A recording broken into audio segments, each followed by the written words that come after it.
Good morning everyone, my name is Kirti and I welcome you all in my demo lecture. Before starting the lecture, let me introduce myself. I have done Masters from RK College, Bihar and currently I am teaching as an assistant professor in NGM College, Darbhanga, Bihar. Today I am going to teach about the topic mechanism of hormone action. Before starting the topic, let us first discuss about hormones. What are hormones? Hormones are chemical substances secreted by endocrine gland. They act as a messenger for the cell to show its physiological effect, to show its physiological action. They are producing very trace amount and their only one function they do is to act as a messenger. They are produced from endocrine gland and are, as we know, endocrine gland are those glands which do not have duct. They are ductless gland. So how they transport their substances, their products to the target area? They transport it through blood. The endocrine gland produces hormone which is transported to the target cell through blood.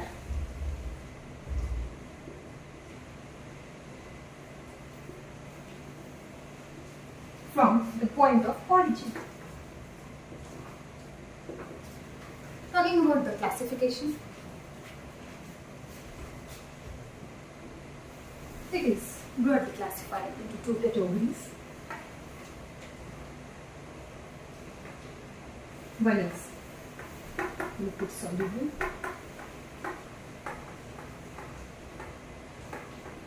another one is lipid insoluble,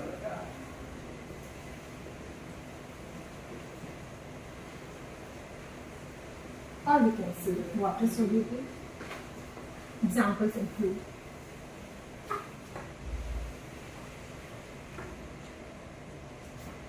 steroid hormone,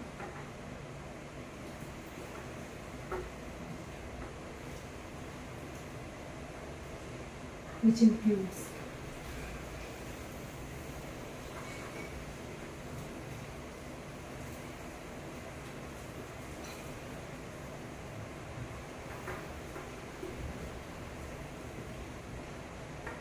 progesterone,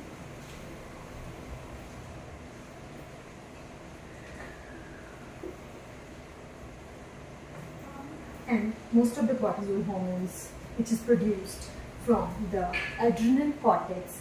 These are mineralocorticoids,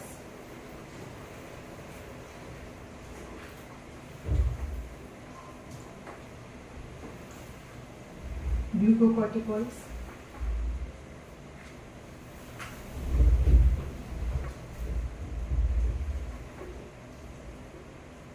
and another category is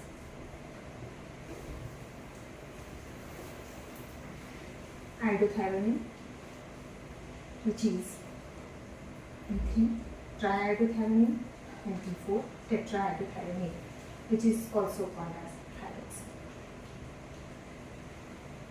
They are produced in thyroid gland. These are the hormones produced from lipid derivatives like cholesterols. They are made up of cholesterols or any other lipid myopin.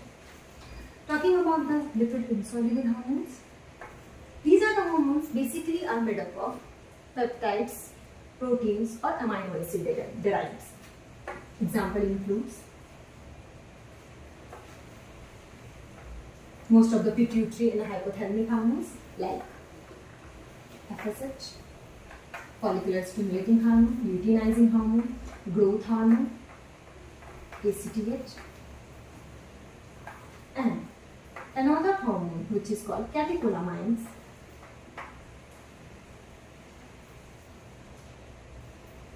they are produced in adrenal medulla. Example namely epinephrine, norepinephrine.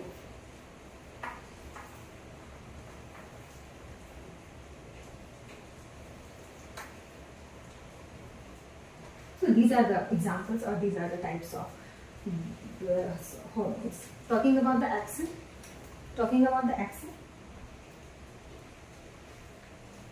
how they show their physiological effect and how they enters the cell. Talking about the lipid soluble hormone, as the name itself suggests, lipid soluble hormone are soluble in lipid. We all know our cell is our cell is covered by plasma membrane, and plasma membrane is mostly made up of lipid. Mostly made up of lipid. 80% of plasma membrane is made up of phospholipid.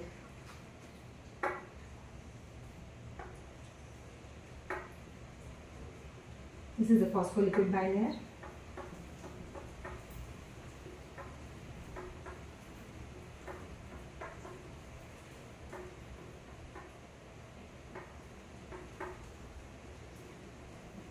So, these lipid soluble hormones can easily pass through this membrane, can easily cross the plasma membrane and enter the cytoplasm.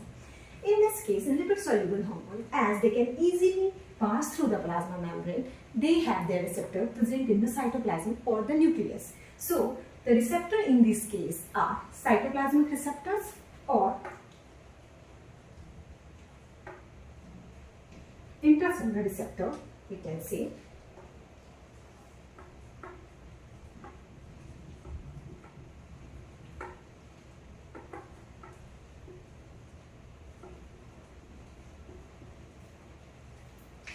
These lipid soluble hormone enters the cell, bind with this receptor and forms the receptor and hormone complex. This receptor and hormone complex then enters the nucleus where there is a DNA. This receptor and hormone complex enters the nucleus, influence the DNA, which under the influence of this produces RNA, which in turn translate into protein, and this protein causes the physiological effect. This is the whole scenario for the lipid soluble hormone. They pass through the plasma membrane, enter the cell. There is a receptor present for them. They bind with the receptor. This receptor and hormone complex then influence the DNA, which in turn produces RNA, and RNA produces protein, and this protein causes the effect. Talking about the lipid insoluble hormone, they are lipid insoluble, so they cannot pass through, they cannot cross the plasma membrane. So in this case, they have the receptor present on the cell membrane, on the plasma membrane. So in this case, they have cell membrane receptor.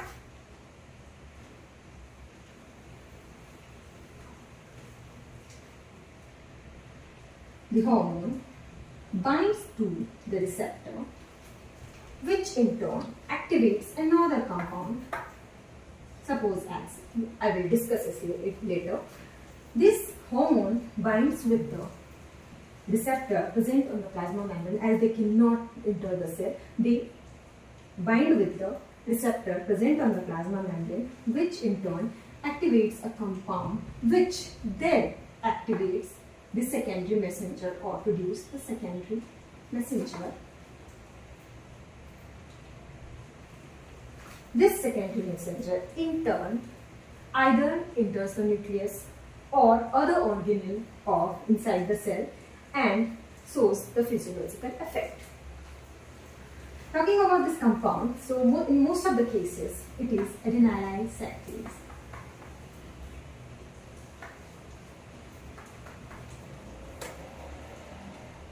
What it does, there are lots of ATP present in the cytoplasm. Adenylyl cyclase converts the ATP into cyclic AMP and 2 remaining phosphates, and this cyclic AMP acts as secondary messenger. and then it shows the signal, it produces the signal inside the cell and shows the physiological effect.